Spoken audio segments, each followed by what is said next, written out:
Welcome everyone to this amazing, beautiful conversation that Melisa Keenan and I are going to talk about her series that she is very passionate about at the moment. She is running a 7 series on the Chronicles of the High-Powered CEO and a queen on the throne. So let's just pause and imagine a queen on the throne. What is the image that comes to your mind if you are listening to that? I would always think that, wow, someone powerful, someone who is really, really mature, carrying such grace, carrying such beauty, carrying such love and kindness for people. And that's what Melissa is. Melissa has got such gentle but strong and powerful energy that she exudes, and that she has got this passion and calling for such a time as this to really introduce this topic to women who are necessary to hear this powerful message. I call it necessary because it is a time that we need to tune in. And so I'm inviting her to talk more about this passion of hers. And Melissa, tell us what inspired you so much to champion this powerful topic in your business. Thank you so much, Jocelyn, for this opportunity. When I started my business, it's been about 4.5 years now. I um, I knew that I was going to face a lot of challenges, but I really thought I had done enough inner work um, between therapy and programs and all kinds of personal development that the mental battle actually wasn't going to be an issue. It's like, okay, I need to learn new strategies, and I need to learn how to run a business, and I need to learn different things about putting myself out there. But I was like, I'm ready for the challenge. And the mental battle that I've experienced in running a business has shocked me. And so for the first few years, I couldn't really understand why it felt like I had backslid to almost trauma response. And it wasn't in my personal relationships anymore, it was in my business. And the more that I studied this and began working with other business women, talking to them about intimacy, talking to them about their relationships, and their businesses would come up. And it was like, wait a minute, there are common themes here. And so in 2021, I shifted my model to working almost exclusively with business women, and really identifying these patterns and doing lots of market research to understand what shows up for business women when it comes to, how does our relationships and our business correlate with each other, right? I spent all of 2021 like deep in that research and really like trying to understand the patterns that I was seeing. And what I recognize is the more success that a woman had generated, the more pressure that she was under.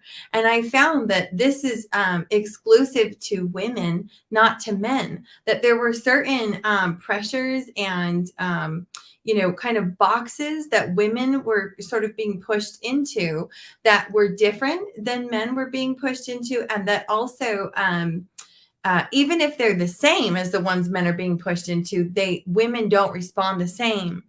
And I began to realize that the mental battle I had been experiencing was actually part of a larger climate that was happening.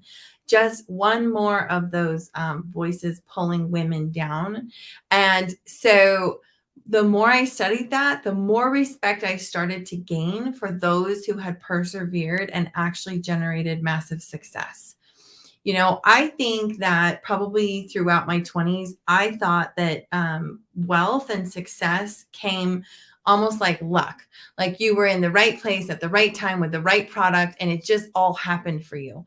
And obviously, anybody who actually starts building a business and gets into the nuts and bolts knows that there's actually no such thing as an overnight millionaire or an overnight success. Like, anybody who's had that overnight success probably had like 9 failed businesses before it or whatever. Like, there's so much that goes into building a business. And so I recognize like these women who have actually created 7+ figures in their business are like my heroes, because they started out with a strong why and they were willing to do whatever it took to get that mission and message out in the world to make the impact that they feel called to make. And I was like, I want to do whatever it takes to support these women, because on the same token, these women are also have been the most hurt, the most, sometimes the most jaded, because people have stabbed them in the back. People have, like thrown food at them because of their success, rather than patting them on the back and buoying them up and lifting them up and being excited for them. And they struggle in dating, they struggle in relationships. Now, if they're making more money than their husband, that's a conversation. It just brings in so many challenges. And I thought, how many of these women are standing at the top of their empire feeling so completely alone? That's when I Mm, needed to do this interview series. yes. And I can tell you at some point in my life, I resonated to that as well, because in many roles that I held in the senior position in the leading banks in Australia, I generated over 25 million to about $35 million. And when I reached that point, my peers who are male counterparts always felt very threatened. And to them, it is they've got a club, they've got a group. But I was alone because many a times I'm the only female on that layer of leadership. And so I started to really change the way I behave to fit into their world. Started to speak their language rather than owning my own femininity and being who I am and being comfortable in the way I carry myself, the way I speak, the way I hold myself. And organizations sometimes also play a part in terms of trying to make female more male-like, Mm-hmm. because they will make comments like, if you don't join the men, you're going to miss out.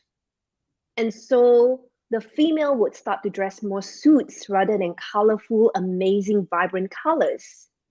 They would use less lipstick because they don't want to show up on the boardroom table having a conversation and they're wearing a striking red dress. And when they do that, they have to behave and probably put in 300% of their energy to raise their voice and be heard. And more often than not, what I notice is that this female become more of the male energy and they lost who they are. Mm-hmm. Externally, it appears that they are female, they are doing the right thing by what is required by their role. But internally, they are very, very, very exhausted, tired because they are not themselves, because they're playing on a different level of energy. And that over time, because they suppress those emotions, that female listen to intuition, that female listen to their body, that female engages themselves so differently, they completely then become just functioning individual that carries amazing title, have a fat bank account, but so disliked by the people around them. I've seen that, I hear that, I taste that in the environment that I work across 3 major banks that I work in. And those female then found it really hard to pull in their own tribe because there's lack of support.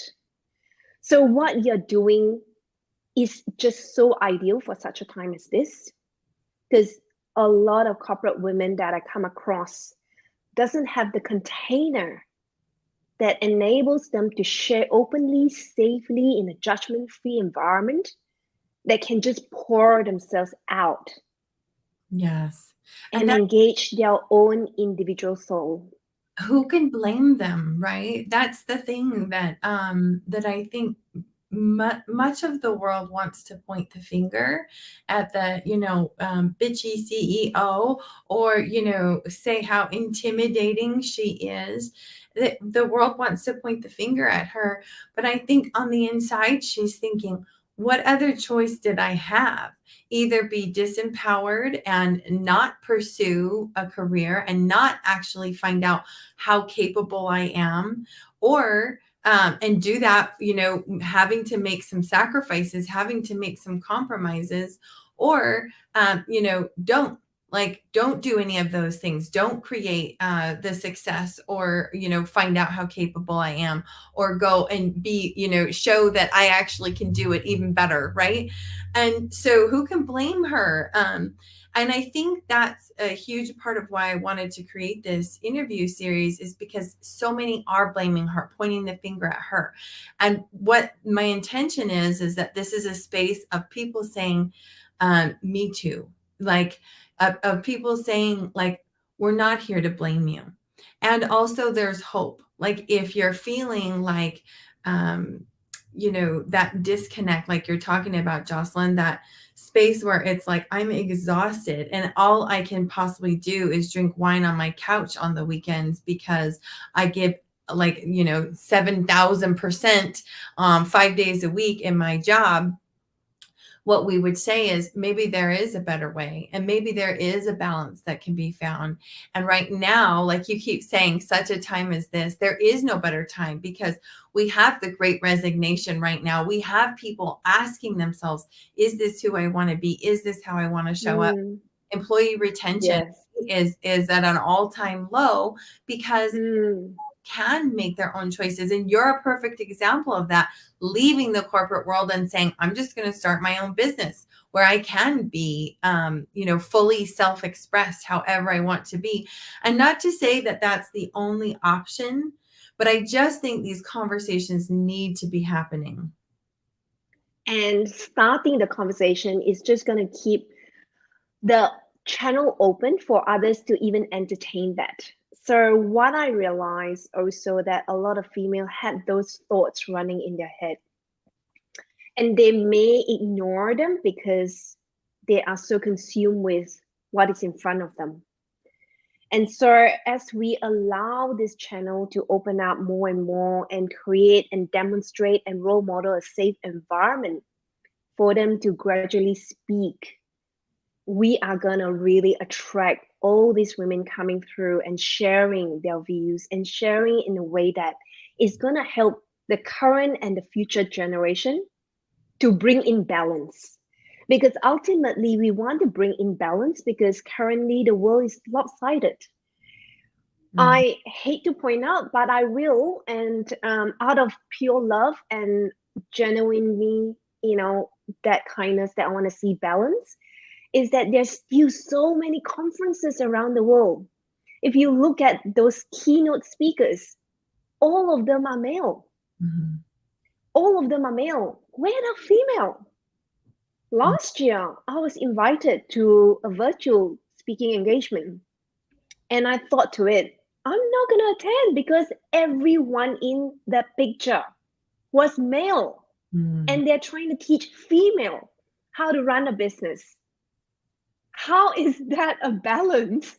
Mm-hmm. I attended a boardroom masterclass last year, and in Australia, workplace gender diversity is still quite a new act in Australia. And so we're trying to bring in science, technology, mathematics, and engineering, and bring in more women to those type of roles. And one of the leader in one of the highest construction company, and she held a very senior role there, and she was so challenged by male telling her off, even though she was holding such a high post. And she said luckily her chairman supported her view, and that she was comfortable. But when she shared that, she was so anxious of the fact that she stood firm, responding to all the male who challenged her view, although she's more senior than them, implementing a new policy to bring balance, to bring equity, to bring inclusion into that industry. So this is a topic that we need to talk more and more. We need to bring it out to the forefront of board agendas, of board meetings, of any type of events, and make it like a normal topic that we need to talk about, because it is not a topic for International Women's Day. It's not a topic for Amen. October, where you have got, breast cancer month or cancer month for, a particular area that we champion and we support or we create funding for. This is an everyday topic that we need to introduce this year, so that more and more females are aware that there is place and space and container that they can start to open up. Another example that I had was in 2020 at an International Women's Day event. I spoke to about 85 people in the audience. And it was a topic of how so many women in Australia are under earning. So in Australia, the ratio is almost by 20% or so lower than male. And no matter how hard you work and you fight for it, because the pay scale is captured that way, is very, very little wiggle room. Plus, sadly, a lot of the senior positions that sign off those are male. And so they always see female as, this one is going to go for maternity leave. So why should you consider her for the next promotion? Or, you know what, when she comes back, she will do an admin role because she has to pick up her kids. Or if she's in senior position, will she have the confidence to voice her opinion? Can I trust her when I send her out for future assignments? Or if she needs to travel interstate, she's got kids at home. So who's going to look after her kids?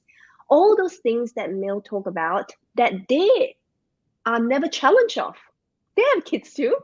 They are the ones producing those kids together with a female. Yeah. So it's a 50-50. And those comments or statements are never brought up for male who take up those assignments.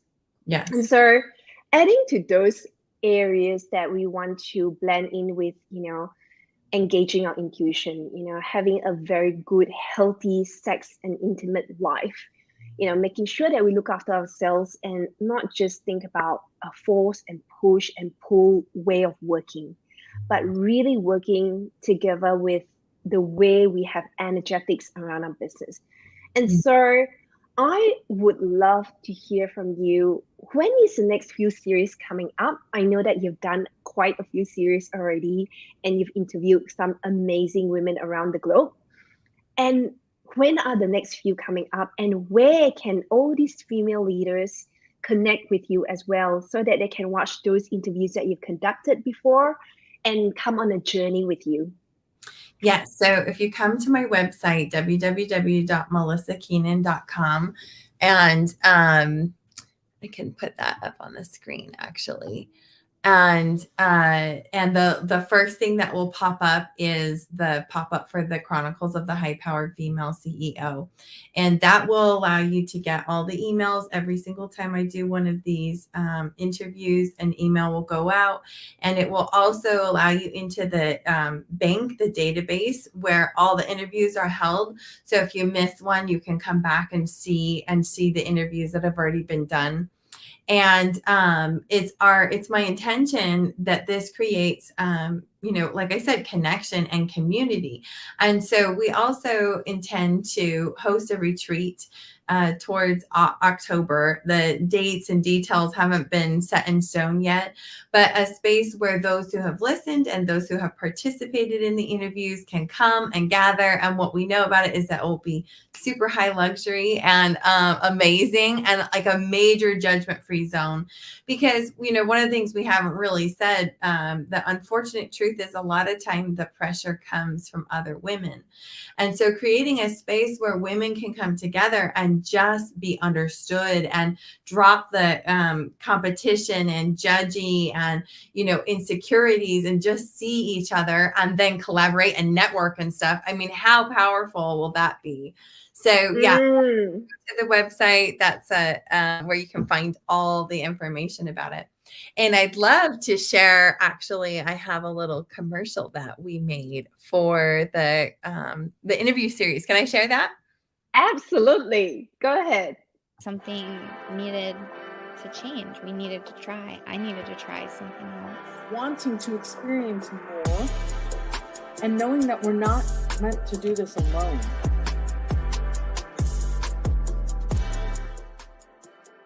Generating success and impact in her business brought on invisible pressures that she wasn't anticipating. The greater the success, the greater the strain and tension in her personal life and relationships. Why does it still feel like a threat to see women and mothers thriving, happy, successful, and wealthy? Welcome to Chronicles of the High-Powered Female CEO, where you'll join me, Melisa Keenan, international feminine intimacy expert, as we hear from heart-driven, inspiring, and successful women who have persevered to 7+ figures in their business. These conversations are crucial in giving women everywhere permission to carve our own sovereign path, release the pressure and compartmentalization, and instead lead with wholeness and heart. Don't miss an interview. Join us at the link below. Thank you so much for that.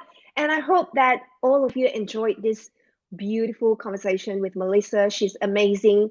She also has got a wonderful Facebook group that you can join for free. So feel free to jump in and see you next time. Thanks so much. Bye, guys.